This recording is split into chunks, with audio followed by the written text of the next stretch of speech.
Web TV São Caetano, nossa cidade é o canal.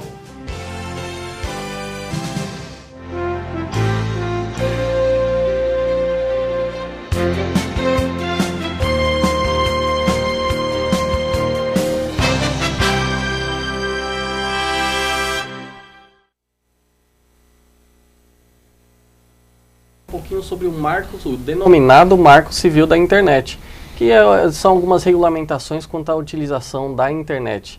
E o nosso convidado é o Dr. Marcos Cabelo. Boa noite, doutor, tudo bem? Boa noite, tudo bem. Doutor, explica pra gente um pouquinho o que seria esse tal marco da internet. Está todo mundo falando que o governo vai restringir, que isso é uma afronta ao direito à liberdade e tal. Explica pra gente o que seria esse Marco Civil da Internet.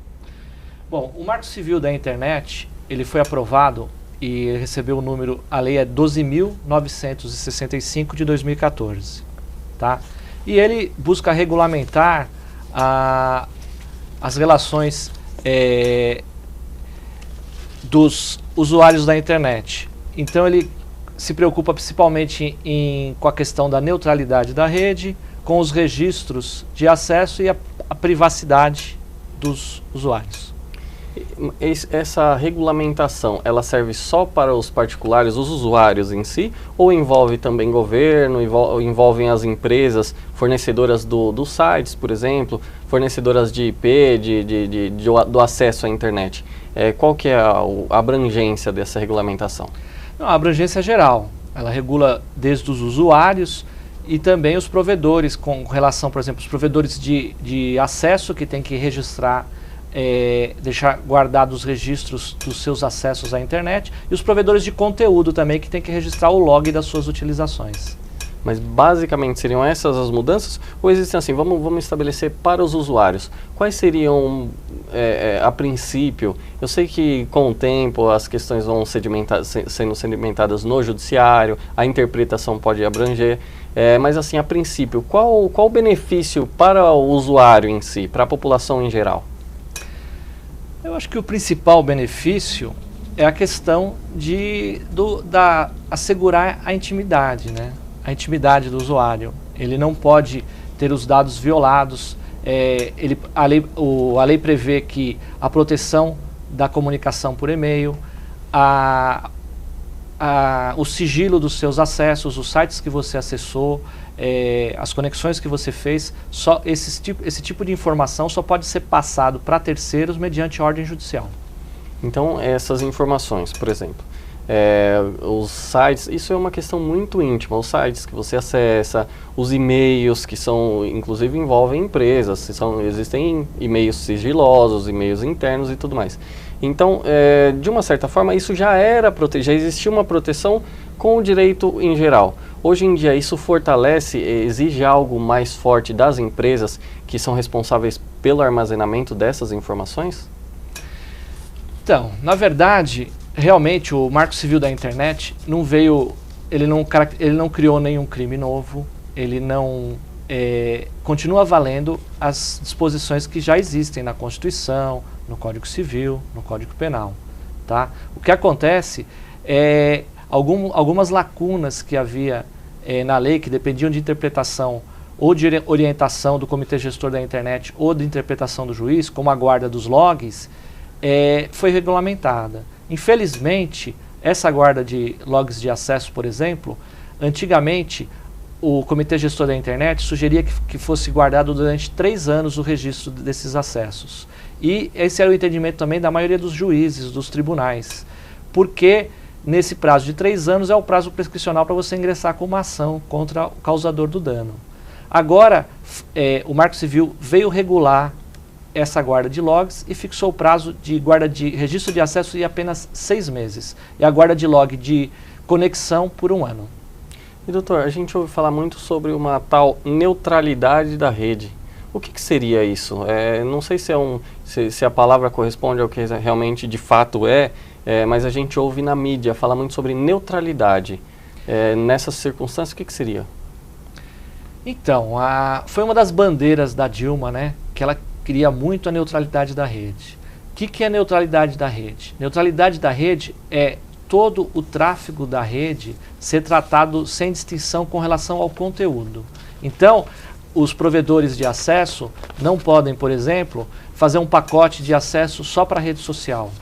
Ou, contrário, você usa muito assistir vídeos pela internet que demandam muito consumo de banda, ele te taxar, te cobrar mais caro por causa que você utiliza muito download de vídeos. Tá? O tratamento diferenciado com relação à internet pode ser apenas com relação à velocidade, com relação ao tipo de conteúdo, não pode haver nenhuma distinção. Isso seria a neutralidade da rede. Exatamente. Então é basicamente uma forma de você estabelecer um padrão geral. Ao invés dos provedores, digamos os provedores, quiser explorar financeiramente o consumidor, ele acaba variando valores para cá e para lá e prejudicando assim o consumo, digamos. Foi isso que basicamente eu entendi. Mas tem um outro aspecto que também não transparece, mas é muito importante. Imagina que determinado site comece em acordo com um determinado provedor de acesso, ser privilegiado no acesso. Imagina assim, o provedor X faz um acordo com o site Y, e aí fala assim, ó, o meu site vai ter preferência, tudo que rodar nele não vai travar, vai correr livremente. E ele começa a prejudicar os sites de outras empresas, dando limite de velocidade. Então isso não pode. Então é uma outra forma também de proteger realmente a neutralidade. A rede tem que ser neutra, não pode privilegiar algum ou outro provedor. Isso é importante, muito interessante. Muito importante. Muito não importante. é só a questão, como eu disse, de fazer pacotes mais baratos só para acesso de Facebook, coisa assim. Principalmente você essa questão de desvirtuar a livre comunicação, né? Claro, legal. Doutor, o nosso programa é ao vivo e os internautas mandam perguntas para a gente também. O Júnior Carvalho de São Paulo, ele mandou uma pergunta para a gente. Doutores, boa noite. Por que há tanta falação sobre o marco da internet? Afinal, isso não é uma censura? Então ele se falou muito que talvez seria uma censura, que seria uma imposição do governo, um momento eleitoral e tal. Se adapta? Seria talvez uma censura ou não faz sentido essa colocação? Eu acho que toda vez que você fala sobre direito, liberdade, você tem que pensar também no outro aspecto. Lógico que a guarda dos registros, por exemplo, por 6 meses, lógico que você só vai poder ser acessada por ordem judicial, conforme previsão no marco da internet. De certa forma, a sua intimidade está registrada ali naqueles 6 meses. Só que se você não tiver esse direito garantido de guarda desses registros, o que vai acontecer? Um crime é praticado na internet e se o provedor não tiver a obrigação de guardar registro nenhum, você jamais vai achar o causador desse crime, tá? A não ser que ele faça a primeira vez o crime, você comunica ao juízo, o juízo define uma ordem judicial e ele reitere o comportamento e aí você já monitoraria e conseguiria. Então eu acho que é muito importante você pensar que essa pequena concessão de guardar os registros durante 6 meses, mas num sigilo absoluto, que só é rompido com ordem judicial, de outro lado não invade a sua privacidade, mas assegura essas investigações criminais. E doutora, a gente falou sobre crime. Lógico que existe uma regulamentação, não o marco civil, mas os crimes já são tipificados no Código Penal. Esse marco civil da internet, isso facilita você encontrar o responsável? Por exemplo, a utilização do Facebook. Muitas postagens que podem ferir a honra de um terceiro. E isso caracterizaria um crime. Esse marco civil da internet, essa nova regulamentação, facilitaria o acesso, você chegar no real autor da postagem, da publicação? Porque a gente ouve muito falar em os chamados fakes, que são perfis falsos criados justamente para cometer crimes sem ter uma responsabilização. Esse marco civil vai facilitar, vai ajudar em algum ponto? Então, tem 2 aspectos. Primeiro é o seguinte: não existia a regulamentação oficial anterior.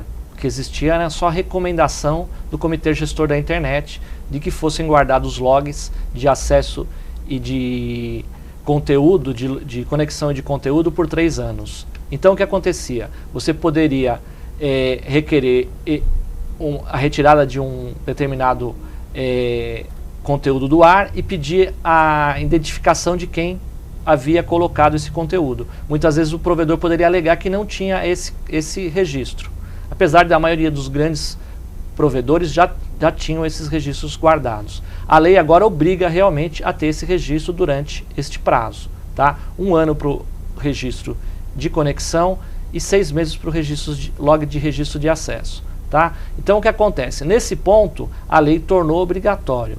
De outro lado, a doutrina e as orientações diziam que essa guarda tinha que ser durante 3 anos e agora baixou para 6 meses apenas, o que é pouco se você for pensar em questão de averiguação de um crime, né?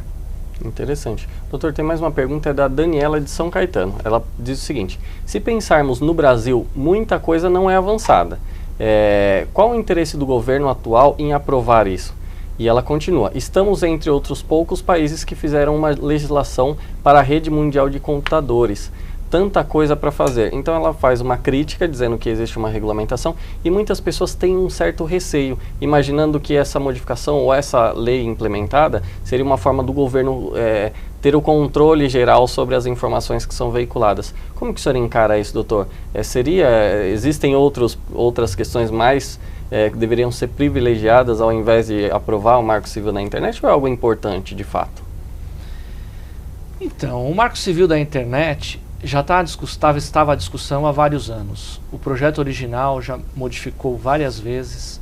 O projeto anterior a esse aprovado não previa o registro de log de conteúdo. Então, o que ia acontecer?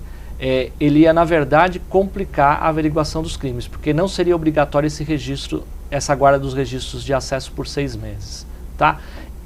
Em si, da forma que vinha funcionando, sem o Marco Civil da Internet, até que funcionava bem. O Marco Civil da Internet, na verdade, realmente não é algo assim que ficou indispensável, que trouxe assim grandes novidades. Ele só regulamentou algumas questões que antes eram de interpretação do judiciário, que dependiam do juiz, do tribunal decidir. Agora existe a regulamentação específica. Antigamente, o que acontecia? Um exemplo. Determinado conteúdo de um site era ofensivo, por exemplo, eu sou advogado a um cliente. Você podia simplesmente comunicar ao site, avisar que esse conteúdo era ofensivo e pedir para ele analisar a retirada. Ele, baseado na prática, os provedores verificavam o conteúdo e, achando que realmente poderia ser envolvido a responsabilização dele com aquele conteúdo, eles resolviam tirar do ar mesmo antes da ordem judicial. O que acontece hoje com o Marco Civil da Internet? Nesse ponto ele retrocedeu. Tá? Ele especificou que apenas o provedor primeiro não tem responsabilidade sobre o conteúdo. Então ele tem uma previsão legal de exclusão, que só é contrariada quando ele recebe uma ordem judicial e descumpre. Então agora ele está plenamente coberto. Enquanto não tiver uma ordem judicial para ele tirar do ar, ele pode simplesmente se negar. Então nesse ponto eu acho que foi um retrocesso. Tá? Com relação à regulamentação do governo. Regulamentação do governo, eu acho que na verdade não influenciou. Tá? Não tem diferença a regulamentação do governo na questão. O governo continua com a mesma situação, previsão legal. Ela depende de ordem judicial para poder verificar os dados. Doutor, sobre esse retrocesso, é algo muito interessante, a gente vai falar. A gente vai a um rápido intervalo, mas eu vou trazer alguns exemplos práticos para a gente discutir. Eu sei que vai demorar ainda, porque vai demandar interpretação judicial, mas existem situações onde, por exemplo, o Facebook demanda uma certa urgência para você tirar uma determinada publicação. Mas a gente vai a um rápido intervalo e já volta para falar esse assunto. Bom, vamos a um rápido intervalo, até daqui a pouco.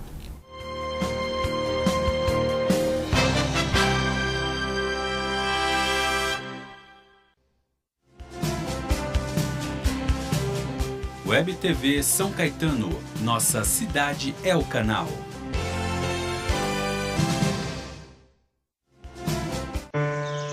O Brasil tem nas mãos uma oportunidade incrível de mostrar ao mundo como é possível virar potência econômica sem derrubar floresta. Sou Maria Paula, do Movimento Gota d'Água, e assinei a petição pela Lei do Desmatamento Zero.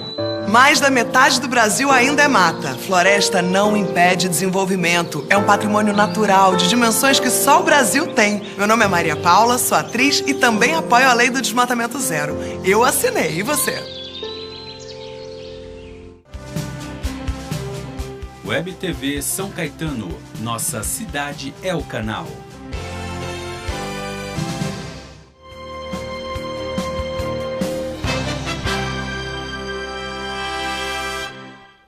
Voltamos ao vivo com o programa Dias Melhores. Hoje a gente está falando sobre o Marco da Internet, o Marco Civil da Internet, que é uma série de regulamentações para viabilizar ou para fazer uma intermediação entre a utilização da internet. É uma forma de colocar ordem na casa, digamos assim. E o nosso entrevistado é o Dr. Marcos Cabelo.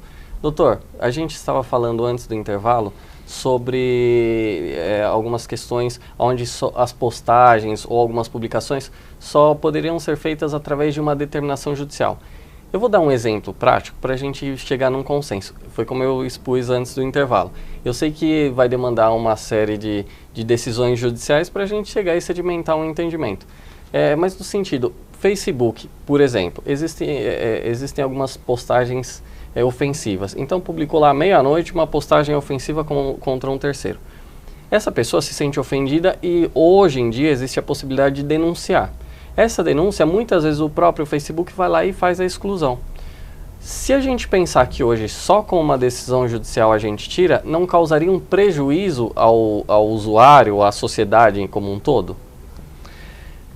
Então, eu concordo com você. O que acontece é que vai depender do procedimento que o Facebook vai tomar daqui para frente. Se ele mantiver inalterado o procedimento dele hoje, que você clica lá em denuncie, ele tem uma averiguação prévia, e se ele concordar com a sua denúncia, ele retira do ar, vai manter inalterado. Se ele for aplicar a letra da lei, ela só abre uma hipótese para exclusão do conteúdo sem ordem judicial, que está no artigo 21, que fala divulgação sem autorização de seus participantes de imagens, de vídeos ou de outros materiais contendo cenas de nudez ou de atos sexuais de caráter privado. Quer dizer, aquela vingança pornô. Tá? No caso de vingança pornô, nudez, você consegue, sem ordem judicial, pedir a retirada. E também, lógico, casos de pedofilia, que já constituem outro crime muito grave, que isso aí já é automático, os provedores já costumam tirar. Tirando essas hipóteses, se o Facebook quiser respeitar a letra da lei, ele vai poder deixar de, até tirar o campinho de denuncie lá, porque ele só vai tirar com ordem judicial. Eu vejo essa situação, opinião particular, tá? Opinião pessoal, eu vejo como um fator muito grave. Porque à meia-noite de sexta-feira, uma publicidade ofensiva a uma pessoa. E aí a pessoa vai ter que aguardar, ou corre para o plantão judiciário no sábado, e vai ter dificuldade porque você tem que contratar um advogado, o advogado tem que fazer a peça e tem que chegar lá no juiz. Então, isso seria, meu ponto de vista, um retrocesso, de fato. Também vamos aguardar o entendimento do judiciário, vamos ver o que vai acontecer nesses próximos meses ou no próximo ano, até começarem a surgir as demandas nesse sentido. E doutor, falando em Facebook, a Daniela agora há pouco mandou uma pergunta para a gente. Existe um certo receio da sociedade entendendo que talvez seja esse marco civil da internet, talvez seja uma forma de você ter o controle sobre a sociedade, evitar postagens ofensivas ao governo e vários outros tipos de postagens que até interferem na questão eleitoral em si. E a Dilma postou no Facebook dela uma mensagem querendo dizer que, na verdade, não é uma limitação. Vamos ver a postagem da Dilma? É falso. Comentário removido pelo governo brasileiro, pois foi considerado ofensivo, conforme determinação do Marco Civil da Internet. Doutor, isso é fato? Esse medo da sociedade existe algum sentido? Ou é boato e a gente vai... uma brincadeira política, digamos assim? Não. A animação que você mostrou na tela ali é perfeita. Tá? Aquilo é falso. Tá? Ali está dizendo que o Facebook disse que, conforme a lei do Marco Civil da Internet, aquele conteúdo foi considerado ofensivo. Poderia ser, nessa hipótese, no caso da vingança pornô. Tá? Alguém postou algo algum vídeo, alguma coisa de caráter sexual nesse sentido, poderia ocorrer. Mas na prática, qualquer outra hipótese, todas dependem de ordem judicial. Então, como a Dilma colocou, realmente é mentira aquilo ali. Então o governo, na verdade, isso não cria um poder do governo sobre a internet, porque esse é o maior medo. É que o governo comece a monitorar, como houve o espião americano e tal. Então o medo das pessoas é que o governo comece a monitorar e restringir o seu direito de se expressar. Então isso é falso, não existe essa possibilidade. Como eu disse, antigamente já existia a guarda dos logs, antes do Marco Civil da Internet, normalmente até por um prazo maior, e o governo não tinha controle. A lei modificou apenas, regulamentou essa questão de registro de log, a questão também da neutralidade da rede. No mais, o governo não alterou nada. Lógico que você tendo os logs, registros garantidos, se uma pessoa cometer um crime, existe o rastro digital. Então você consegue, mediante, primeiro localizar o IP que fez aquilo e depois o conteúdo você consegue localizar. No mais, eu não vejo que aumentou o poder do governo em nenhum aspecto. Assim, a princípio, eu vejo como uma lei que ela já chegou atrasada.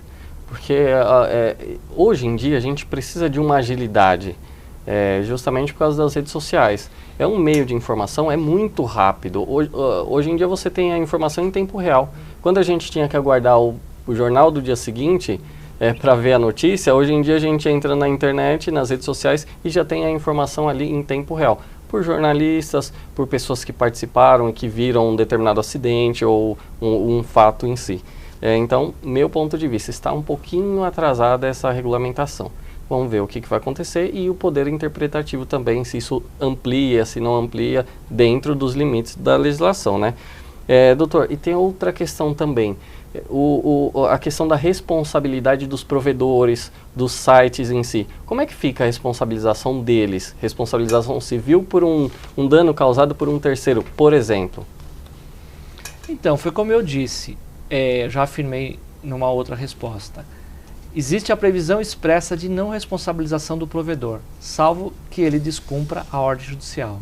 Então, hoje, o lobby dos provedores deve ter sido grande para aprovar a legislação nesse sentido, tá? Então, ele não tem mais responsabilidade, ele não pode ser responsabilizado. Antes, o que você fazia? Você pedia, por exemplo, para o Facebook tirar um conteúdo ofensivo.